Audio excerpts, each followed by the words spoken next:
Hi, and welcome to this week's episode of Love Needs No Words. Today we have a very exciting guest, Jordan, who's been a special educational teacher for more than 10 years and has over 125,000 followers on Instagram. It's pretty cool.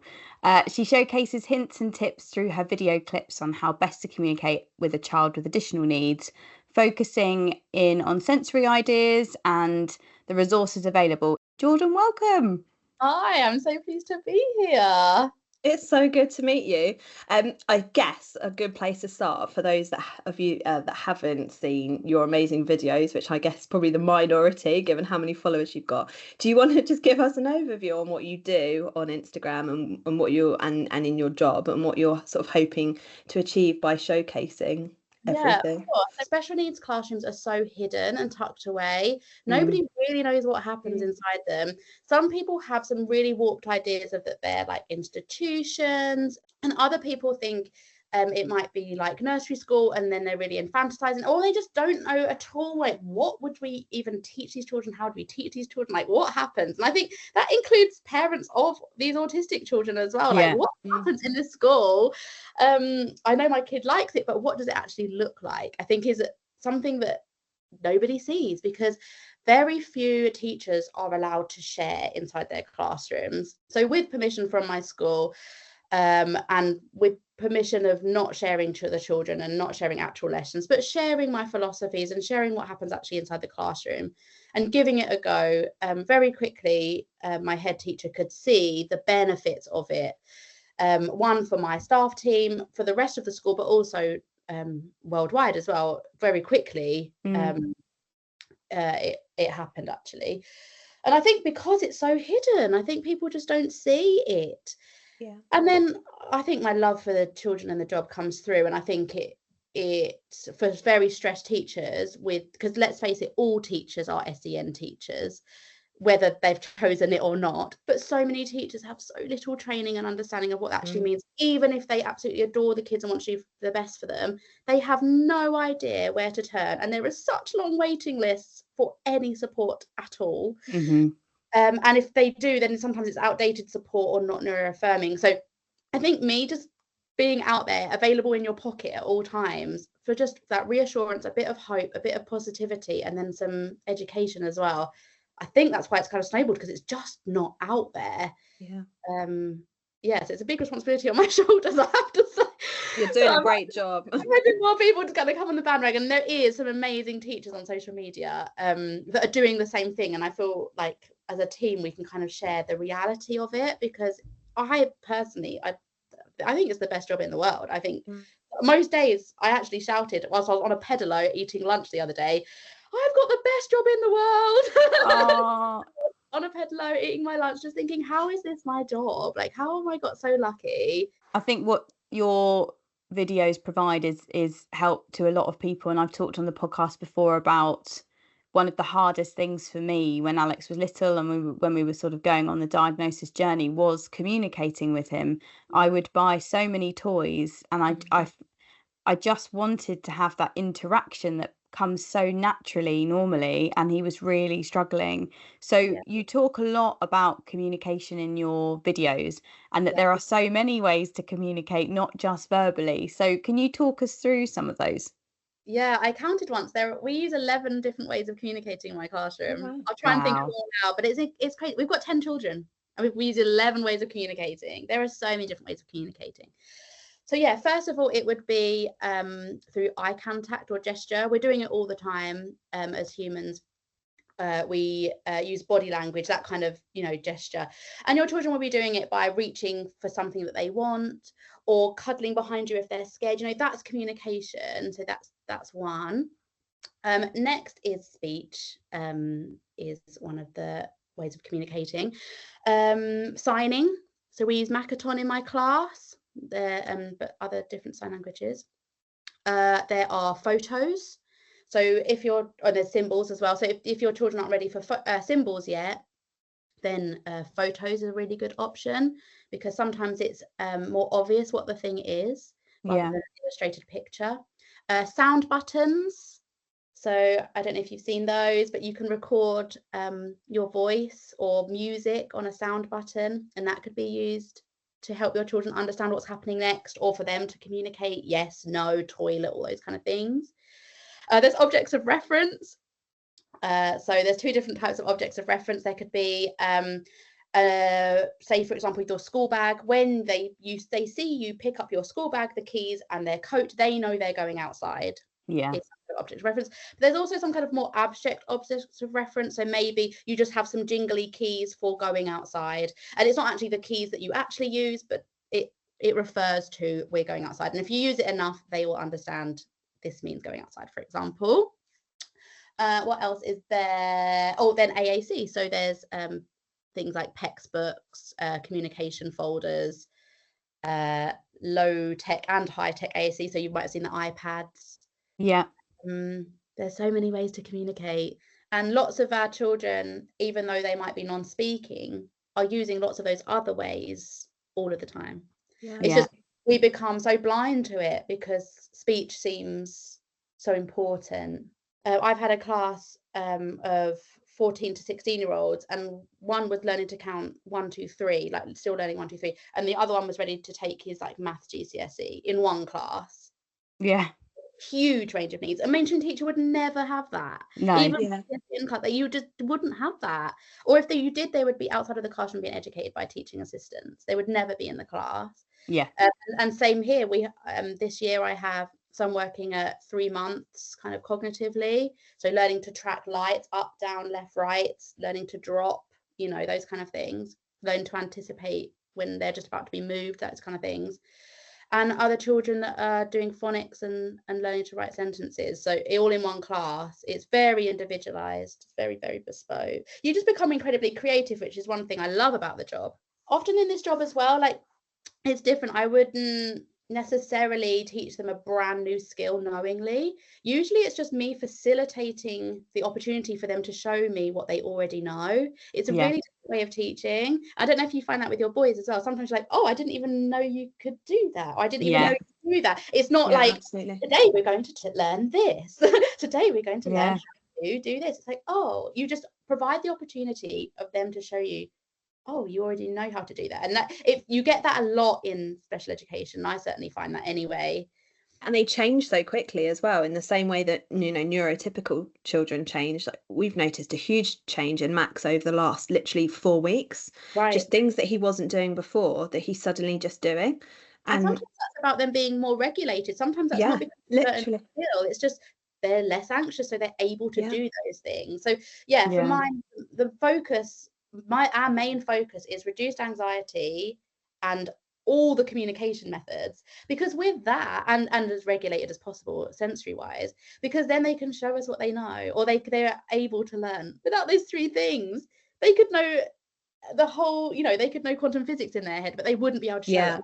Yeah, that's really important, actually. What are your tips? So I'm really interested about the anxiety thing, because I definitely see that quite a lot in Max. What are your kind of top tips, I guess, for reducing that anxiety, I guess, at home and in the classroom? Because I know that we don't have as much influence when they're at school, but I still think, and Amy and I are very keen to build the relationship as much as we possibly can with both the schools that the boys are going to and with the Senkos, etc. So I guess influencing any change that we can. What are your tips around reducing anxiety so that they're in that space to learn?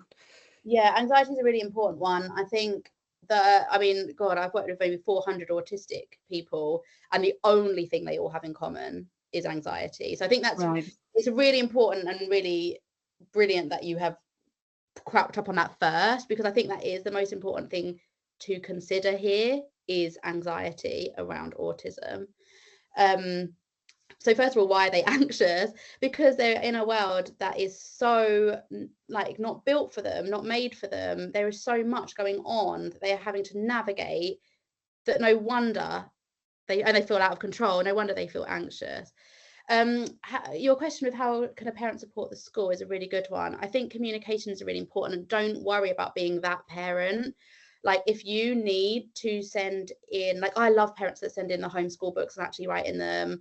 Like, I love the emails, the photos. Like, just tell us what kind of night they've had.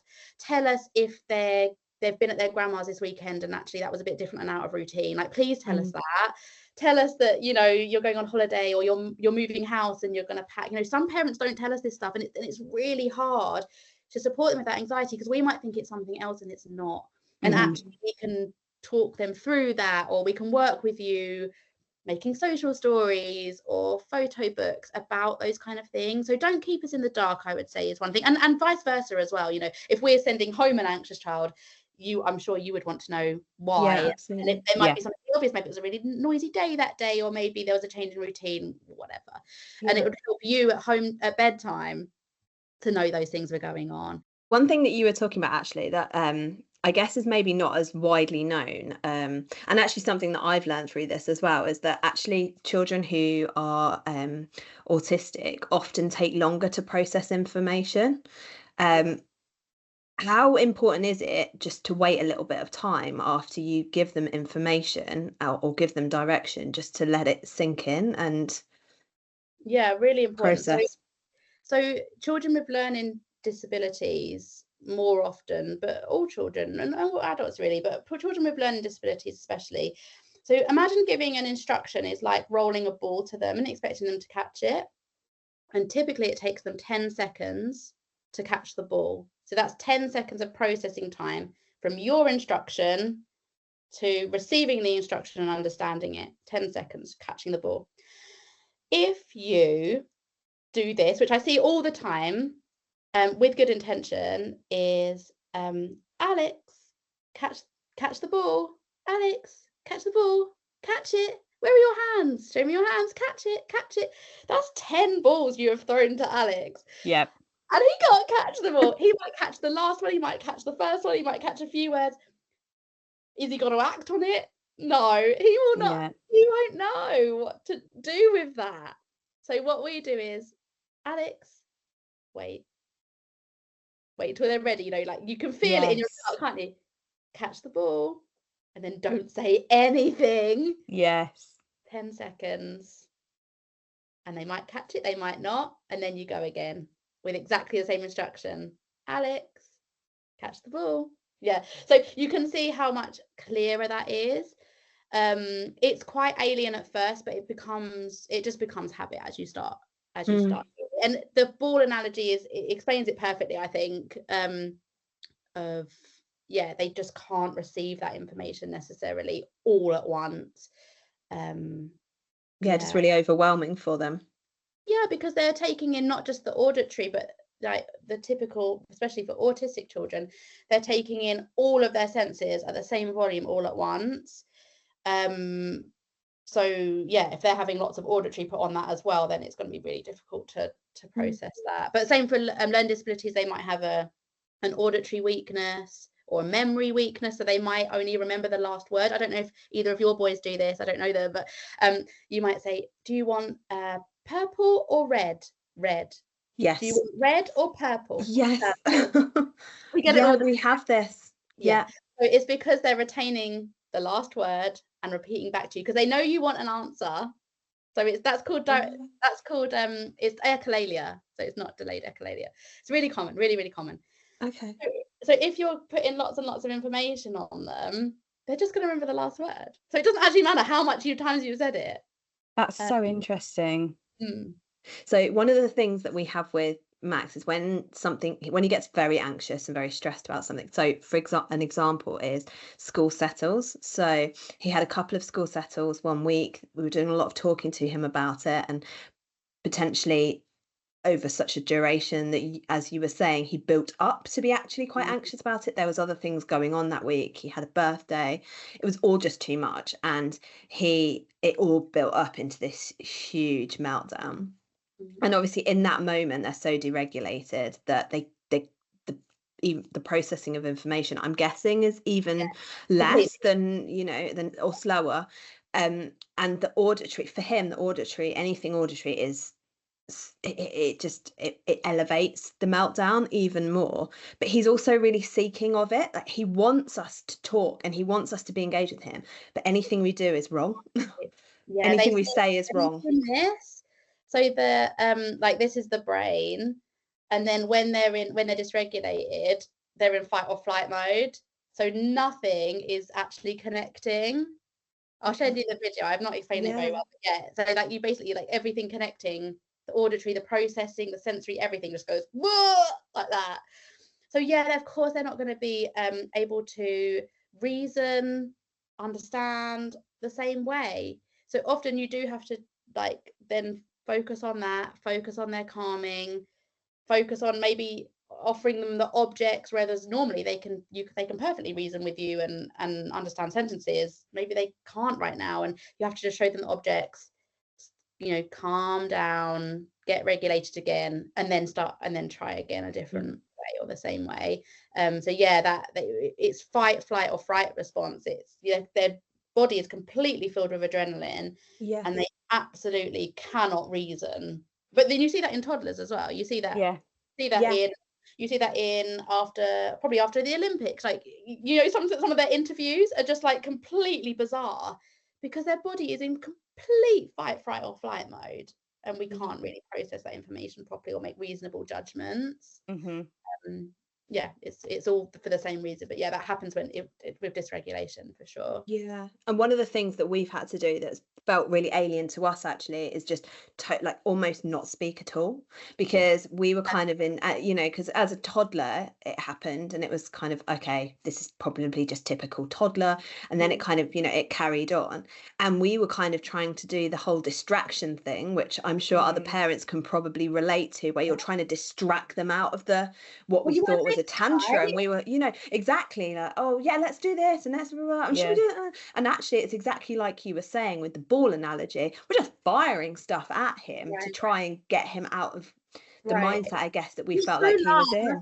Lots of teaching assistants, I see that a lot, and I think it's love. Like you just want to fix it for them. You do. I can't imagine what it's like for a parent, because as a teacher, it's the worst thing in the world seeing your child who you love so much, so full of pain and fear, and you just want to fix it. You don't want to not say anything. You don't want to not, especially if you know what they want. It's so hard not just do it.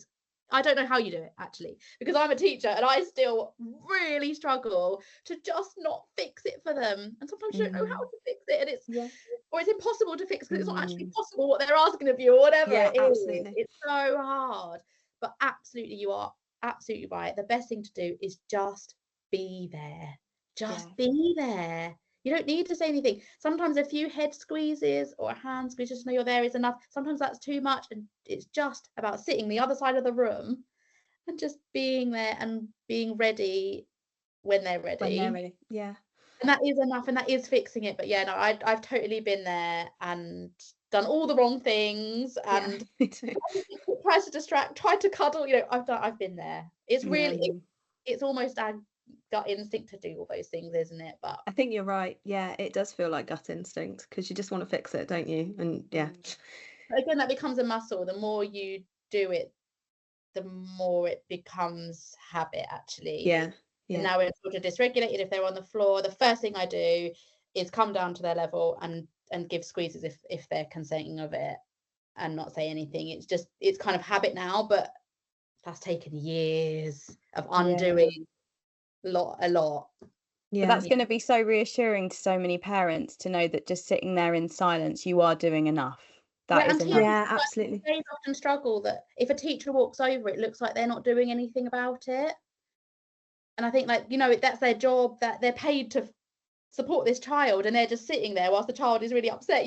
It looks so bad if you don't understand. I think maybe mainstream teachers, I'm attached to a mainstream school as well, some TAs will feel the pressure of that, of having to look like they're fixing it, having to look like they're doing something all the time. You have to be pretty confident, and in the middle of if test goes. Yeah, absolutely. I was going to say, as a parent, kind of letting go of that judgment. I felt that. You have to be pretty confident to stand back and let your child exhaust themselves and be their true self, to let it all out and just wait with all the judgment, with all the tuts and looks and all that. That takes some confidence, and I totally don't blame anyone who doesn't want to go through. I get it. I've been there. Yeah. Same for teaching assistants as well. If you're a teacher listening to this, just know that your TA probably is doing the best thing. They are not being lazy. They are not just sitting back and being unsure. They are just giving them space, and that is perfectly okay. Moving away from that slightly, Alex does attention autism, which you talk about a Mhm. lot, and that's all part of his daily routine at nursery, and he will be doing that at school. He's benefited hugely from it, and you showcase this in your videos. But in your own words, why do you think it's so successful? And can you explain what it is to those who aren't sure of what it is? Yeah, so attention autism is a speech and language intervention by Gina Davies, who's a speech and language therapist. And it is basically a way of bringing a group of children together using motivating activities. So it's making the children want to join the group rather than bringing them to the group and then trying to get them to sit down for a story, for example, which might not be that motivating for them. I bring really motivating sensory toys out of a bucket in a really like, red coat Butlins kind of way, like the most exciting clown you've ever seen. And it's absolutely irresistible. So naturally, the children, even if they're not even interested in their peers, will kind of gather together and are interested in this bucket. And then naturally, they learn to be next to their peers. They learn to pay attention to the adult. They learn to take turns with each other. They learn to tolerate sharing a space or sharing a toy. But it's all done through just being the most exciting you can be with these toys or crafts or whatever it is. And it's such a wonderful, fun intervention to do, not only for the actual session, but it also, as the teacher teaching my teaching assistants, it breeds a culture of let's make it fun and then that stems into everything we do. I see my teaching assistants now making maths the same way. They'll bring out the cubes and make it really fun, or we're at playtime and they bring out the balls and do some kind of thing. It kind of breeds that culture of, if this is fun, they will want to join it. Yeah. And that kind of spreads like wildfire through everything you do. So I kind of love the intervention for that, because if it's fun, then children learn. If it's boring, children don't want to learn, and then you get behaviors and you get all that kind of thing. Yeah. So that's kind of why I love attention autism, really. I'd never heard of it before, so I've definitely learnt something. So I'm definitely going to bring that up actually with Max's school that he's going to, because I'm not sure whether they do that. But it kind of resonates with me actually, because one of the things that Amy and I did with our daughters was a baby sensory class, and actually so much of that is exactly the same thing, and you could see they get so much out babies of and it. young children kind of just being absolutely fascinated with everything that's going on around them. And the wonderful teacher who did it was kind of, she was so enthusiastic. She'd have puppets behind a screen and facial expressions. And then somewhere along the line that gets lost, I think, sometimes with mainstream, and it all just becomes very serious. And actually all young children, I would imagine, love that element of fun and play. Yeah, I've got one of my teaching assistants' children is 6, so she's year 1, and she sees my videos and says, I would love to do this in school, but they don't trust us. And I just I wonder what she means by that. Maybe she doesn't. Maybe she means they don't trust that we would still like it. Yeah. And there's lots of, I do it in a really quite toddlery kind of way, just because that's where my class are at. But I have done it with 14-year-olds before, and you just do it you do a kind of rap, and you do it like a little bit differently. You bring out whoopee cushions and fart slime and all those kind of things, and pranks. There's ways of doing it for all sorts of different children. But it's just about, of course you want to join this. This is really fun. Yes. You want to join this. And then in that, you're introducing new words and introducing new concepts. And it's just fabulous. I adore the program so much. I guess the behavior thing kind of really resonates with me, because we sometimes see that with Max, especially when he's kind of overwhelmed or anxious. The behavior definitely is his way of showing that he's feeling those things. And obviously that's just a form of communication, and we've kind of learnt this over the time that we've sort of known about Max and a potential diagnosis for him. From your experience, like, why do children do these things, and what's the best way to tackle them? Because I mean, I'm still learning as a parent how to best deal with that. And looking back, I didn't deal with it in the best way. I know that. Yeah, I will. Yeah, I mean, God, we can all relate to that. I will die on the hill shouting behavior is communication. So imagine you have no words, like they're gone this second, they're gone. How would you communicate? You'd use your body, right? You would gesture, you would point, you would stamp, pull, reach, you would rely on your body. But imagine if that's not then understood again and again and again, and then put sensory needs on top of that. So you're feeling really overwhelmed because the light's really bright and there's noise and there's sounds, and you're still not being understood again and again. What are you going to do? Yeah, you're gonna You're going to you're tip gonna do over, something. you're going to pour the drink over, you're going to kick, you're going to bite yourself, you're going to run away. You are. Yeah. You are. You just are. I think because again, like, Max has really learned that that's a way of getting someone to recognize that he's overwhelmed or he's, And my goodness, out of sorts. fast. Don't we act fast? Yeah. When a drink goes flying across the room, you see 3 adults run. When you see him sitting still, just like rocking like this, where are those 3 adults? Yeah. Yeah. When you see them hitting their heads, my God, don't we act quick? Yeah. Yeah. So they're very clever. They learn how to kind of communicate that need in the best way. Yeah, it's like water running down the mountain. They find the quickest method to get what they need. And if the quickest method to getting what they need or want at that time, which is a need because they feel like they need it, even if it's chocolate buttons, in their mind, they need it. If they hit their head, mum comes running, comforts me, I keep hitting my head, fine, have the chocolate buttons. Yeah. I'm not saying it's wrong. I'm just saying that's how they've learned to. Their way of learning to communicate. So let's undo that then. Let's unpick that. Let's think about, okay, well, how do we not get them to be hitting their head? It's to react a little bit slower, to maybe to change the course of the water, to make it easier for them to communicate in a safe way and more effective for them to communicate in a safe way than an unsafe way. So that means having communication methods available and modeled to them at all times so that it's quicker for them to press a button to ask for chocolate buttons. The adult reacts in exactly the same way with exactly the same speed as if they're hitting their head and gives them the chocolate buttons or whatever it is. I don't do it with food, but that's a really bad example. But you know what I mean? Like their toy or their TV program. If we react in the same way as when they're being unsafe, they'll just press the button because they don't want to hurt themselves. Why would they hurt themselves? And they can just press the button and get the same reaction.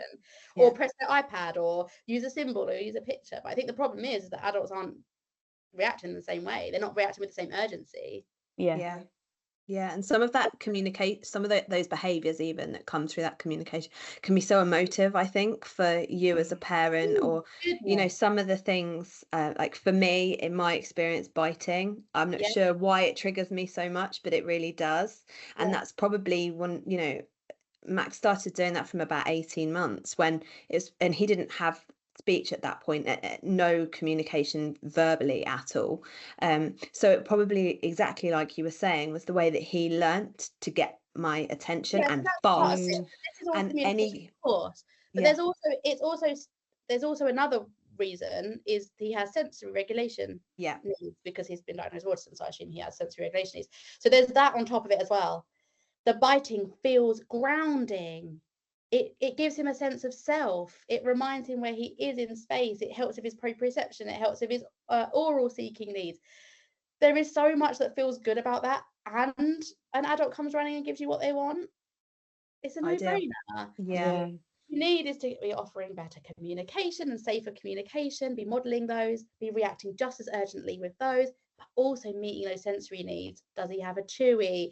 Are you giving deep pressure? Does he have a weighted blanket? Is he using a vibrating something? Is he, whatever it is, if that's for chewing? Or does he have crunchy snacks available to him all the time? All of those kind of things. So it's like you're kind of meeting both things then, aren't you? You're meeting the needs in a safe way and showing him how to do that, and you're meeting his needs and wants in a safe way. I mean, but also sometimes you do have to say no. Don't forget that. Like the 10th packet of crisps or even the 3rd packet of crisps, You have to say no. Or their parent. It would also be really bad parenting if you just said yes all the time whenever they press the button. It's perfectly okay to say no as a parent, knowing that you'll get dysregulation. Yeah. But you just have to then be ready with sensory needs and all that kind of thing. So I'm not saying it sounds so easy, but I'm like, oh yeah, just like offer them communication, that's all happy. Like I get it. Yeah. Yeah. I think the third, fourth, fifth, sixth bag of crisps, I get it. But I get it, believe me. But at the end of the day, you can't always get what you want, is one of the things that my wonderful parent in my class says. You can't always get what you want. It's true. Yeah, it is true. Yeah. I think the thing that we struggle with it sometimes, or have found difficult, is that there's not really an obvious pattern to it. So it doesn't tend to be in response. So it's not something that he does if he doesn't get what he wants. It's always a reaction, i.e., if a fire alarm goes off and there's just utter chaos, that would be his, I guess, fight response. Is that's the only thing he knows in that moment that will, I guess, make him feel safe. Yeah, and get someone to help him, because he doesn't even, he is verbal or he's speaking, but he doesn't always, I think, have the words available in that moment. Yeah. So it can be quite difficult to know when it's going to come, and we can go a long time and then it will happen. Lots of the children that I work with do a similar thing, because it's like it's help, isn't it? It's like help me. I think that's literally what it is. Help me. Yeah. And it's so common. Maybe if he had a tree around his neck, maybe he can't even like reach for that in that moment. Yeah, we've tried. He can reach for the snack. So it's almost like about him being regulated as much as possible throughout the day, just in case something happens. So at least he's coming at it from a state of regulation to heightened already, and then exactly. Yeah. And you having a tree in hand and like stuff it. It's hard. I mean, don't get me wrong, I'm not saying it's easy, but as far as behavior goes, there's always a reason. They don't want to hurt themselves, they don't want to hurt you. If they could find a easier, safer method to do it that had the same results, they'd do it. And I see that time and time again. It's just about us offering a safer alternative that is as quick and as effective. One thing you've talked about in your videos that resonates with me in particular is that Alex likes to watch clips over and over again. And I said last week, it is quite triggering for you as a parent when you've heard the same thing over and over. But because you explained it in your videos, why that could be, and that he could potentially be a Gestalt language processor, which you'll just explain in a minute. But how do you know if that is what they are, or they just enjoy watching that same section for a sensory reason, or they find it funny? Or it can be stimming because it's quite pleasing to them. It could be they're trying to process some kind of big emotion or big event that's happening in the program. So that definitely could be a thing. I would say to know that they are a Gestalt language processor. Gestalt just means whole. So it's basically they process language in whole phrases. It's basically the opposite of how neurotypical children learn. So typically, children would learn ma da ba ga ha, and then that would become mum, dad, no, go, wouldn't it? Like the little phrases. And then they would gradually build up. They would say red cup, mum's cup, wouldn't they? And then it kind of builds up from there. Gestalt language processors flip it completely on their head. They will learn red bus goes round and round first. And then they would break that up into phrases. So it would be red bus goes round, round. They might think red drink goes round and round when they want a drink. And then it might be blue drink.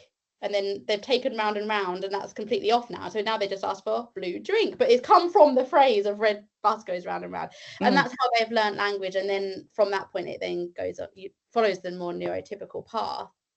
That's a Gestalt language processor.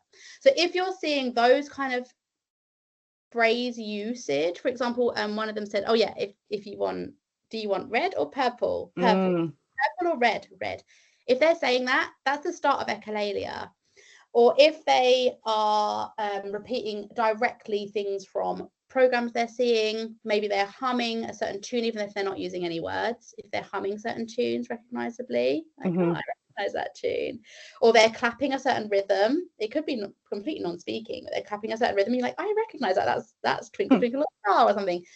That's them processing those phrases. That's kind of or they're maybe playing with their toys in a way that you're like, they're completely reenacting something they've watched. It's not if they're completely reenacting it. They're the kind of initial stages of guess language processing, because they're taking these phrases and kind of trying to process them, and then maybe from that will come whole phrase speaking, and then they'll break it up from there. It's not guaranteed, but that's usually typically the way of working, and it's really common with autism.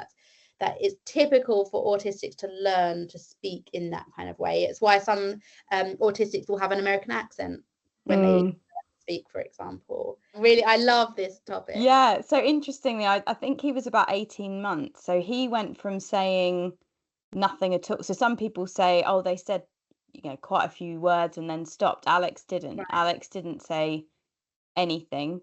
And then his main one, he says all the time, is I did it. So he'll put his shoes on and go, I did it. And then we're like, well done, mate. That was brilliant. But everything's I did it. But he knows what it means. Yes. So it's I did it. And then it's mum, dad, up. And then sometimes randomly on the swing last week, he said higher. So what we're finding at the moment is it's a lot typical, actually, isn't it? It might be delayed as far as age goes, but actually for developmentally, because he's saying those single words, I would say that's quite typical. Even though he is 4, yeah, I would say actually his way of using language sounds quite typical to me. Mum, dad, up, higher, I did it. Or sometimes it's oops, or where's it gone, or there it is. It's often like those kind of phrases. Bye-bye is often what you see in, I don't know how old your daughter is. She's 15 months and she's saying more words than him, but I think she's definitely helping him. Maybe a typical kind of order though would be a similar thing. It's just something to watch out for. It doesn't mean he's not. He might be processing those phrases in his head and then splitting them up, but that sounds more typical to me. And you have seen that in autistic children as well, that some just will talk typically. It won't be that. Definitely. Yeah, Max didn't process language like that. When the words came, they were sort of single words, and that's interesting. I didn't know that, actually. That's news to me. So all Gestalt means is whole, so it's whole phrases. But if they're using split up words already, then either he's already at stage 4 in segmenting his phrases. Obviously I don't know his journey, or he is just learning. Typically it's just delayed. Yes. Yeah. That's fascinating. Can we talk about stimming, because this is something that gets brought up a lot, and there's obviously so many different types of stimming. Some of them might not even be obvious that they are stimming. What are the main ones that you see? Why is it so important not to stop stimming and that behavior? There aren't main ones. There's main ones for each child. Okay. And it can be different for each child. Well, for example, I'll say what I'm doing right now. I'm playing with my ring because it's helping me concentrate, and it's helping me. It's like a subconscious thing that I'm doing. I do the same thing. I literally do. I also like just play with my hair. I notice I do it sometimes, or sometimes I touch my face when I'm driving. And it's what we're doing is we're self-confirming. We're giving ourselves a sense of self. We're grounding ourselves. We're knowing where we are, and it's helping us think. It's like fidget tools, right?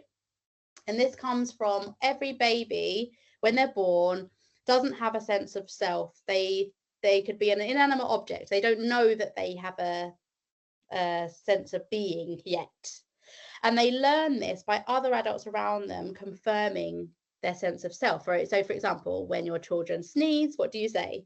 Bless you. When they cough, oh, that's a big cough. Or when they yawn, oh, that's such a big yawn. Or when they blink, oh, hi, whatever. That's self-confirming their behaviors. You do it verbally, you do it physically by hugging them. That's how babies learn a sense of self. Now, maybe a disabled baby won't be processing those things as well. Talking about processing time like we did before, for autistic babies, you'll be doing all the sneezing, oh, big yawn, but they're also taking in this whole world, and they don't know what you're doing is for them. So maybe they're not getting that sense of self, they're not getting that confirmation of their sense of self, just like a neurotypical baby would.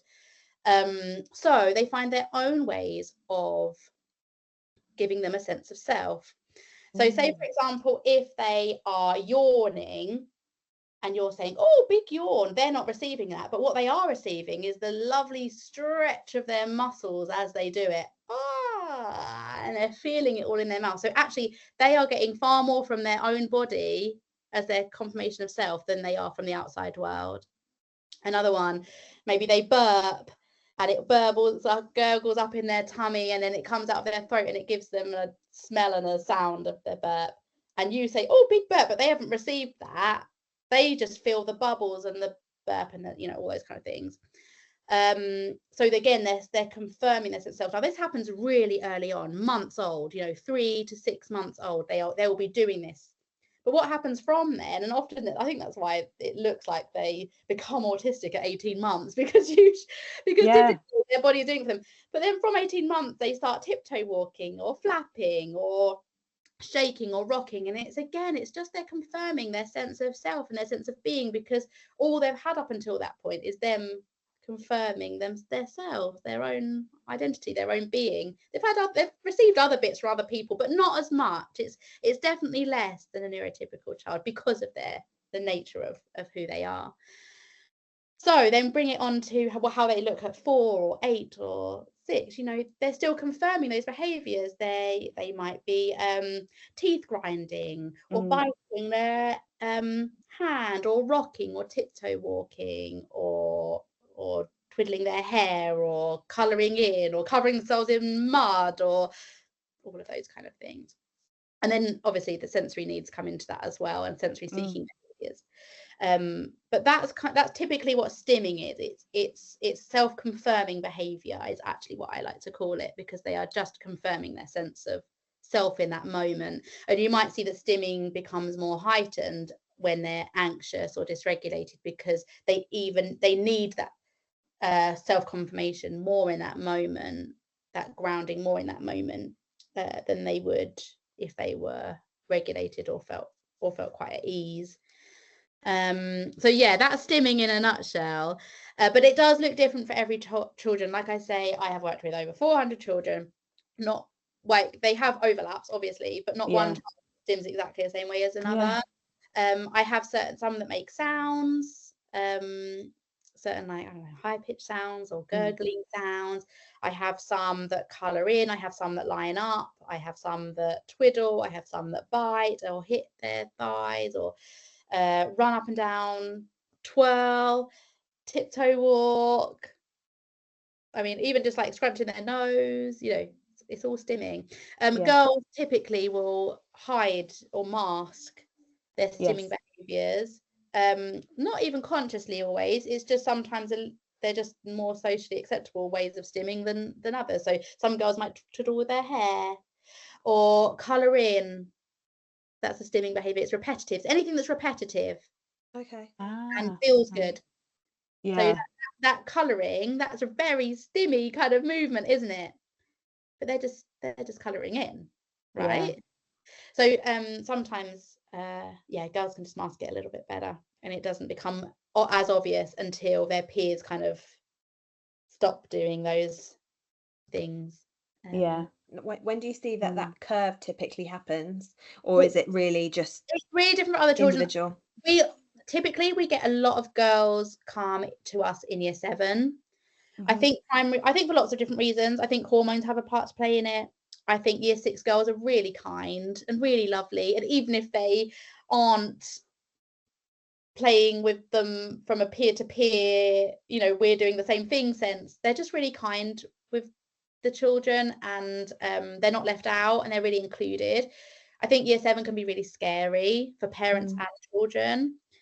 So typically in my special needs school that I worked in before, we would get a lot of girls in year 7, for those kind of reasons. But it doesn't mean that they haven't always been autistic, obviously. It just means that maybe it was a safer environment to be at school in, and maybe secondary school wouldn't be. Yeah. Possibly not necessarily that it's year 7 that everything happens. I think it's has something to do with the culture in primary and secondary school.